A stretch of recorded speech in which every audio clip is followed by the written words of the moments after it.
টাইপের ম্যাথটা দেখো যে বৃত্তের ব্যাসার্ধ দ্বিগুণ করলে ক্ষেত্রফল কত গুণ বাড়বে, অথবা এই ব্যাসার্ধের জায়গায় ব্যাস দেওয়া থাকে, বৃত্তের ব্যাস দ্বিগুণ করলে ক্ষেত্রফল কত গুণ বাড়বে।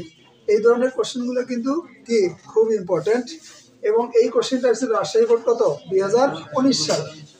তো এইখানে দেখো আমরা জানি যে বৃত্তের ব্যাসার্ধ যদি আর হয় তাহলে ক্ষেত্রফল কত পাই আর স্কয়ার। হ্যাঁ, বৃত্তের ব্যাসার্ধ যদি আর হয় তাহলে ক্ষেত্রফলের সূত্র আমরা জানি পাই আর স্কয়ার। তাহলে এখন বিষয়টা হলো বৃত্তের ব্যাসার্ধ কয় গুণ বাড়ানো হয়েছে? দ্বিগুণ। তার মানে আর এর দ্বিগুণ কত হবে? 2r। আর এর দ্বিগুণ কত হবে? 2r। তাহলে এখানে আমরা লিখবো পাই ইন্টু 2r স্কয়ার। যেহেতু দ্বিগুণ করা হয়েছে, বুঝতে পারছি বিষয়টা? ব্যাসার্ধের দ্বিগুণ, ব্যাসার্ধের দ্বিগুণ মানে ব্যাসার্ধকে দ্বিগুণ করলাম, তাহলে ব্যাস কত আমার? ব্যাসার্ধ কত? আর। তাহলে তার দ্বিগুণ কত? 2r, 2r স্কয়ার, তাই না? তাহলে এখানে হবে পাই, এখানে 2 দুগুণ কত? তাহলে কি হবে 4r স্কয়ার। কি হলো দেখো তো, 4 পাই আর স্কয়ার। তাহলে আমার ক্ষেত্রফল আগে ছিল পাই আর স্কয়ার এবং এখন কত? 4 পাই আর স্কয়ার। তাহলে কতটুকু বাড়লো? মাইনাস করি, তাহলে 4 পাই আর স্কয়ার মাইনাস পাই আর স্কয়ার। তাহলে কতটুকু বাড়লো দেখো তো, মাইনাস করলে কত হবে? 4 পাই আর স্কয়ার থেকে পাই আর স্কয়ার বাদ কত? 3 পাই আর স্কয়ার, 3 পাই আর স্কয়ার। তাহলে এখানে দেখো তো পাই আর স্কয়ার কি বৃত্তের কি ক্ষেত্রফল, তাহলে বাড়ছে কয় গুণ? 3 গুণ। তাহলে ক্ষেত্রফল 3 গুণ বাড়বে, आंसर এটাই। ওকে, তোমার নৈর্ব্যক্তিক এমসিকিউ এর 3 গুণ থাকবে, 4 গুণ থাকবে, 9 গুণ থাকবে, 16 গুণ থাকবে। তাহলে তোমার কত গুণ বাড়লো?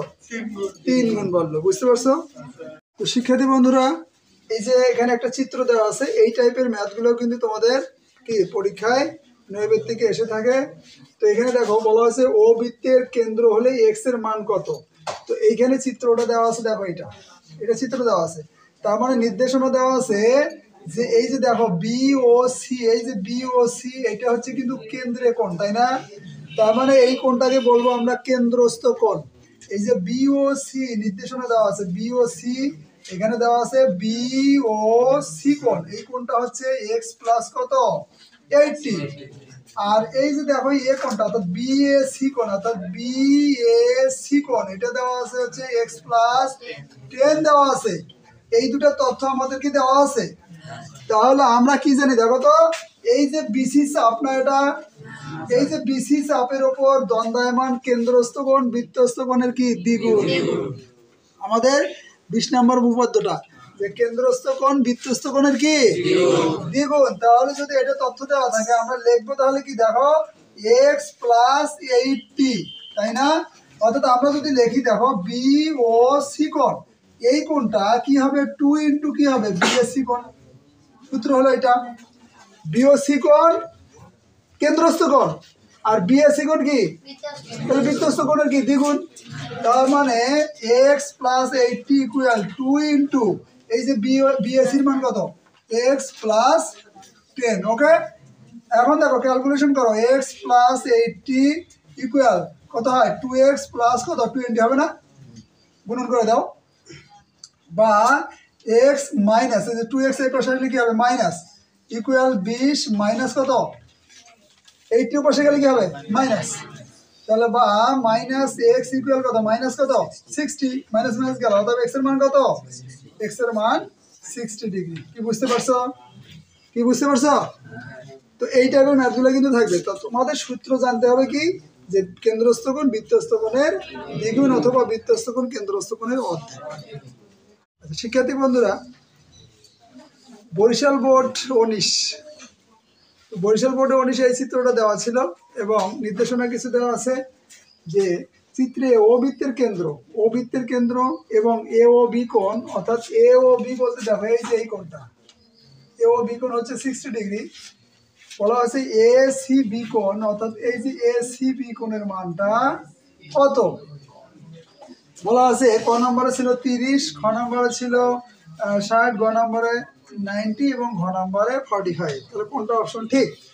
তো এখানে তোমার কি বুঝতে হবে যে বৃত্তের একই চাপের ওপর দণ্ডায়মান কেন্দ্রস্থ কোণ বৃত্তস্থ কোণের কি দ্বিগুণ, অথবা বৃত্তস্থ কোণ কেন্দ্রস্থ কোণের কেমন। তাহলে এখন দেখো এই যে এবি যদি চাপ হয়, ভালো করে লক্ষ্য করে, এটা মিশে দিই, দেখো মিশে দিলাম। তাহলে এবি চাপের ওপর কে কে দাঁড়ায় আছে, এই যে কেন্দ্রস্থ কোণ এ ও বি কোণ দাঁড়ায় আছে, আর বৃত্তস্থ হলো এ সি বি কোণ। তাহলে বৃত্তস্থ বৃত্তস্থ ঠিক আছে, বৃত্তস্থ কি কোণ, বৃত্তস্থ এ সি বি কোণ, এটা কেন্দ্রস্থ কোণের কেমন, কেন্দ্রস্থ কোণের হাফ। তার মানে এ ও বি হচ্ছে, দেখো এ ও বি কেন্দ্রস্থ কোণ, এ ও বির অর্ধেক, এ ও বির অর্ধেক হলো এসিবি কোণ, ঠিক আছে।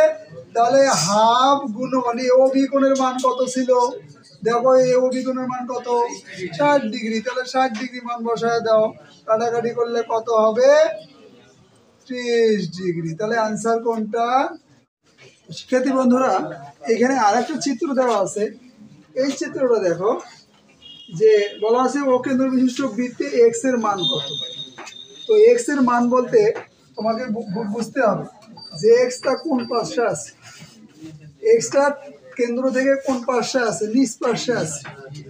যদি এইখানে থাকতো তাহলে আমরা বলতাম বিসিডি চাপ, বিষয়টা বুঝতে হবে। এখানে যদি এই কোণটা এখানে বলতো তাহলে আমরা বলতাম বিসিডি চাপের ওপর দণ্ডায়মান, সেটা কিন্তু না, এটা বলতে হবে বিএডি চাপ, এই চাপের ওপর। তার মানে এই যে এই অংশটা যদি আমি মনে মনে একটু মুছিয়ে দিই, তাহলে কোন চাপ হলো, এই যে বিএডি চাপের ওপর দণ্ডায়মান, এটা হলো বৃত্তস্থ কোণ, আর এই যে এটা হলো কেন্দ্রস্থ কোণ। কথা বুঝতে পারছো, এটা কিন্তু কেন্দ্রস্থ কোণ, কেন্দ্রস্থ কোণ হচ্ছে বিওডি, এখানে যদি ও হয় তাহলে দেখো এটা হচ্ছে বিওডি, এই যে এই কোণটা হলো কেন্দ্রস্থ কোণ, কার ওপর, এই যে বিএডি চাপের ওপর, বিএডি চাপের ওপর কেন্দ্রস্থ হচ্ছে বিওডি। মূলত বিওডি কি এখানে 2 সমকোণের চেয়ে বড় না, আর 2 সমকোণের চেয়ে বড় বা 4 সমকোণের চেয়ে ছোট কোণকে বলা হয় প্রবৃদ্ধ কোণ।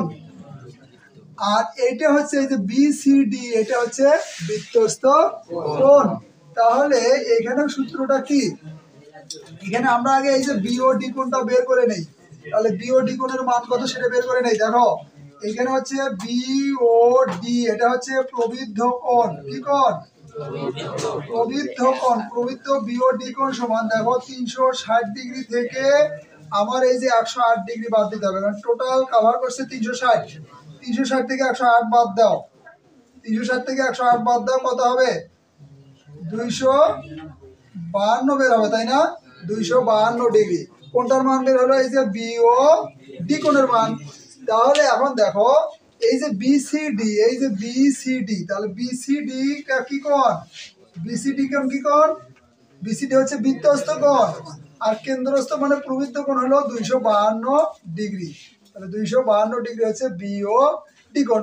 তাহলে হাফ ইন্টু বিও ডি কোণ, তার মানে হচ্ছে এটা যেটা কাটো 126 ডিগ্রি। অপশন দেওয়া ছিল ক নম্বর। তো আশা করি বুঝতে পারছো।